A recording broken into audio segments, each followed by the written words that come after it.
If you watch a modern speedrun of Banjo-Kazooie any% on the Xbox, you'll notice something very strange.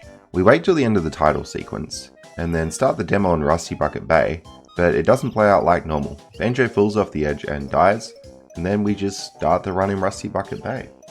In this video we're going to explore what's happening here. This is Banjo-Kazooie Demo Desync Adventure Explained, otherwise known as DDA.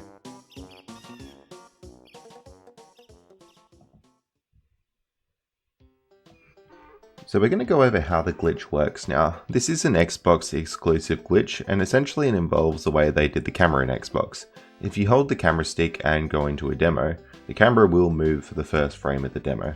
That just flicks it in a completely different direction and then makes Banjo do all kinds of different things, and it desyncs the demo.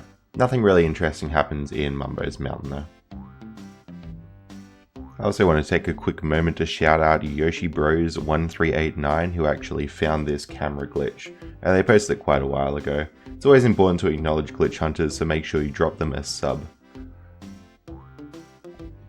Speaking of glitch hunters, Adeline64DS also found a way to extend this glitch and actually make it useful. Normally you can't bring it out of Mumbo's Mountain, but they found a way to bring it into Rusty Bucket Bay and actually get the DDA as we know it today. So yeah, there's a weird thing where if you press start during the fade out of the demo, it skips forward in the demo. So if you press it 6 times, which is pretty tricky to do actually, you go to the 6th demo, which is Rusty Bucket Bay, and you can just hold the camera and void out. Now you might be wondering why we don't just wait for the Rusty Bucket Bay demo, and the reason is that the camera thing only works on the very first demo after the title sequence. You might notice when you load up the DDA file, we have 25 tokens, which is fantastic, and we literally have no game time. We're just in Rusty Bucket Bay with 11 seconds. And we have 100 eggs, 50 feathers, 10 gold feathers, and all the moves, which is absolutely wonderful. So this is why DDA saves so much time. You start the game in Rusty Bucket Bay, you have all the moves, and you don't have to fluff around with like raising the water level or doing Spiral Mountain or anything like that. In fact, we're actually pretty lucky that this glitch was never patched by Microsoft, because it is a really easy way to play a lot of the game on the free trial version rather than buying the full thing. Now, I won't get into any specific any% routes in this video because they're constantly changing, but I will just say it saves a whole bunch of time, and it's basically one of the main reasons why Xbox is faster than N64 for any% currently. And if you're wondering why we don't see this used in 100%, it's literally just because of the Wazza Jiggy. For some reason, Wazza just is not there in the DDA file at all. And you can't get Wazza's Jiggy. You can do a 99% run, get 99 Jiggies, but you're not going to be able to get 100. My personal theory for this is because the DDA file is also used for the end of game cutscenes with stop and swap, and you walk into the ice cave in that cutscene. Obviously they didn't want Wazza talking to you, so that's sort of my theory on why they removed Wazza from the DDA file. It's pretty unfortunate that it can't be used for 100% though. And obviously it's a bit frustrating waiting for the 1 minute cutscene at the start of every run. I think it's actually 1:30, but it's a bit nicer than doing FFM setup anyway, so it's a bit of a trade-off there. Now it's worth noting you have to be kind of careful when you're playing on the DDA file. The game actually doesn't save when you're on the DDA file, so if you leave and try and come back you won't have the file that you're playing on. Furthermore, if you try and complete Furnace Fun on the DDA file, it has to go and leave your file to go to the credits. When it tries to come back, it doesn't work. We'll see what that looks like now. So basically, once you get to the end of the fake credits, Banjo runs back up to Furnace Fun, but this whole time you've been on the fake credits, it hasn't really been in the file. Essentially that means you just lose all of your progress and go back to the start. So pretty much what happens is you spawn back up in Furnace Fun, but you don't have any moves, not even the big jump or anything like that, no talent trot, no bear punch, rolls, anything. And if you pause the game, you might notice that you got no notes, no G's, no Mumbo tokens, and no progress at all.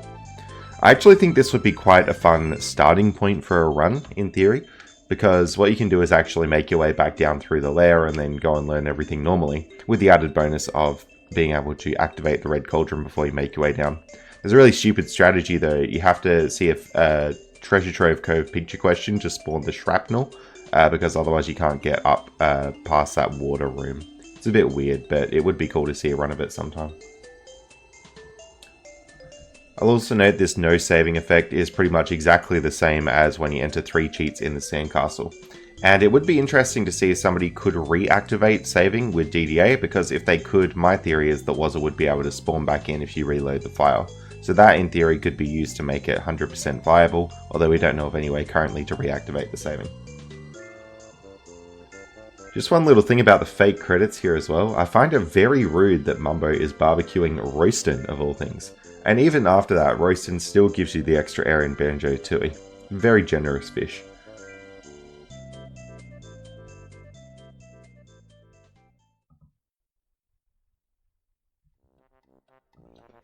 Now, if you try the exact same method for DDA on N64, it just will not work, and currently there is no known way to get DDA on N64. But in this section of the video, we're going to talk through some theories about how it could be possible, maybe, but nothing's really led to anything yet.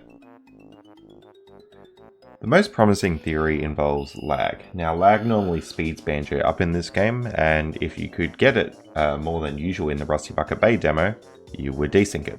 So I've hacked the ROM here to put a whole bunch of objects at the start, which Banjo will promptly collect, and then we'll see what happens. Normally he'd sort of jump up and go to the left here, but we've had some lag frames earlier on. So he's going to hit that enemy there and fall off the edge. Now, I'm not 100% sure whether that's to do with just more objects being in different spots or whether that is actually a lag frame, but that definitely desyncs the demo and definitely gets you DDA on N64. Obviously, we can't actually do this in practice because we don't just hack the ROM. Of course, if there was some way to get the game in a more laggy state coming into the demos, I'm fairly sure that would lead to some kind of DDA. It does mess with the demos quite a bit, and in this demo there are so many areas where Banjo can just fall off and die. As long as you do it before the end of the demo, you should be fine. The other potential lead comes from the Taz Videos forums.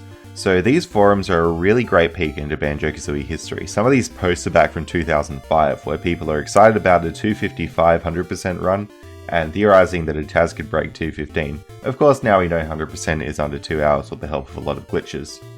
In fact, you even see some things like people discovering you can use LR and B to skip text, people figuring out Talontrop Taz jumping in 2006, those are the mid-air jumps, people finding a Nippler skip,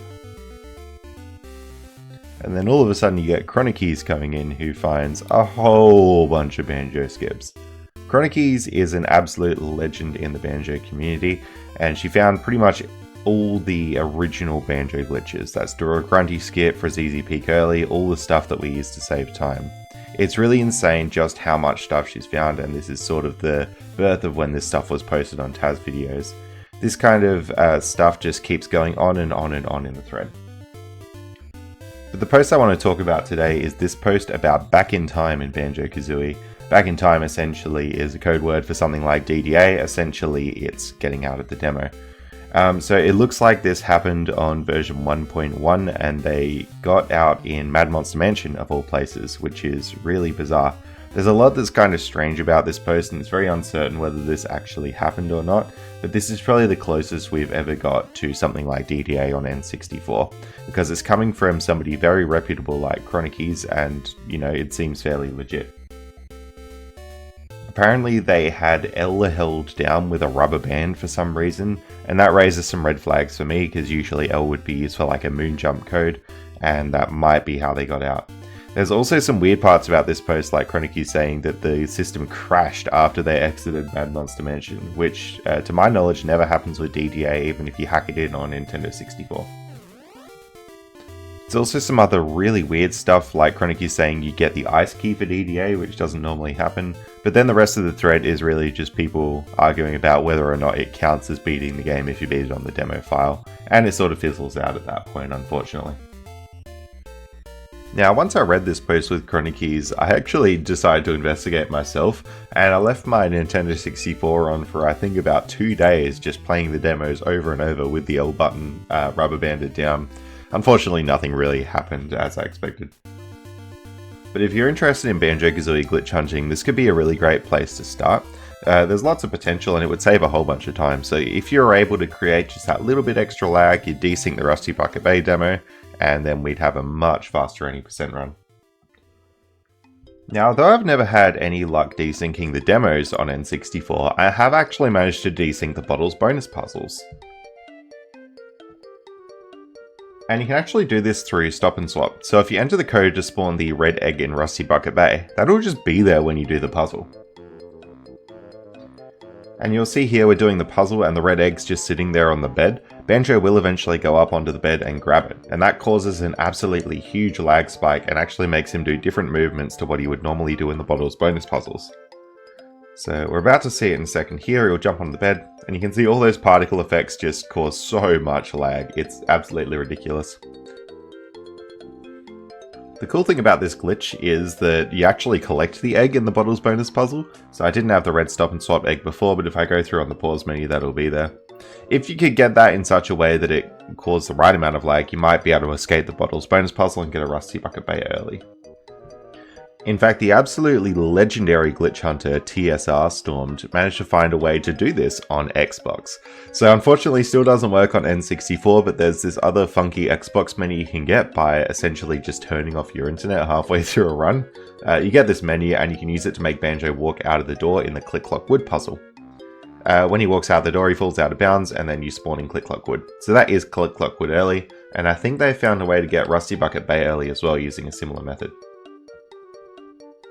So the other thing I'll briefly mention with demos is that most of the loading zones are disabled, and Banjo normally has a whole bunch of health, so it's pretty hard to make him die, but if you can do it, you get that Demo Desync Adventure.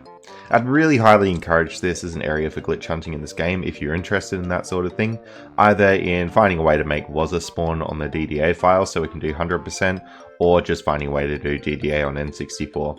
Both would save a whole bunch of time in various different speedrun categories. That's going to be it for this video, and thanks so much for watching.